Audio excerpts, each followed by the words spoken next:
Not always, not inevitably, and every substitute for religion leads to war. So the cause of war is not religion, it's us. It's human beings. It's that nasty little thing called human impulse and anger. So religion doesn't lead to violence, but it can very much intensify it or provide a justification it's a vehicle for it. And I think no one expected this in the 21st century. It's very interesting you're arguing, making this point now, because of course a lot of people are saying the era in which we're living is one in which there is a clamour or a need for people to find identity. Yeah. Identity politics, nationalist politics is very prominent. People feeling like their voice needs to be heard, they need to shout more loudly because their tribe is not getting the recognition it needs. I wonder whether you think that is a problem. I think it is. You know, we've lost our national identity. Do you think so? I think we really, really have, yes. And we kind of lost that in that welter of multiculturalism, and we said, you know, actually it's very impolite to have a national identity. But this gets to the heart of a very awkward dilemma, doesn't it, about whether we all should have a shared identity or whether we should encourage people to have their own identity in a multicultural England or a multicultural Britain. The real difference is this: if there's a collective identity, society is a home. If you have multiculturalism, society is a hotel.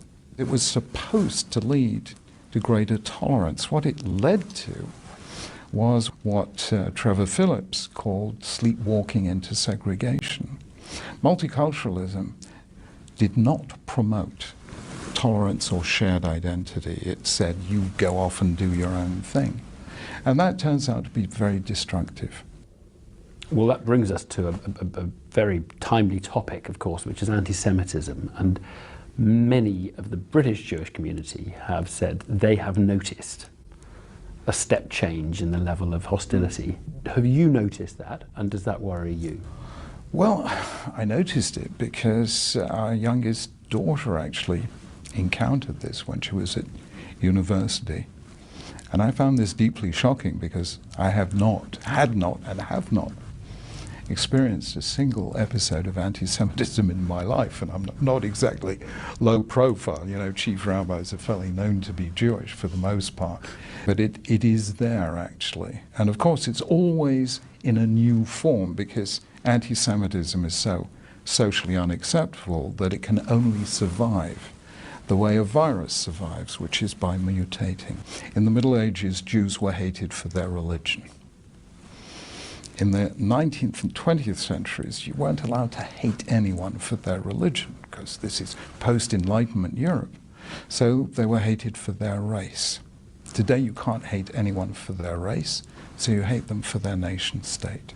And that is why anti-Zionism is the new anti-Semitism. But this gets to the heart of a difficulty that some people are feeling about this whole chat about anti-Semitism, because there are some people who feel incredibly strongly about the state of Israel and things they don't like about it, particularly settlements and things.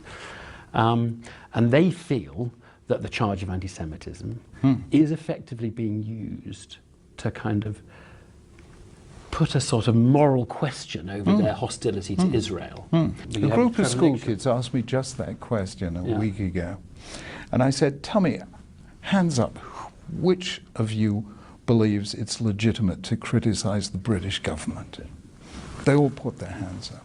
I said, which of you believes that Britain has no right to exist? Nobody put their hands up. I said, now you know the difference between criticism of the state of Israel and anti-Semitism. How surprised have you been about the traumas the Labour Party has been through with Ken Livingstone and the charges of anti-Semitism? How serious do you think a problem the party has? I think the problem is so simple. Just practice zero tolerance the way you would to any other kind of unacceptable prejudice. So just do it and the problem is solved. Lord Sachs, Jonathan Sachs, thank you very much. Thank you.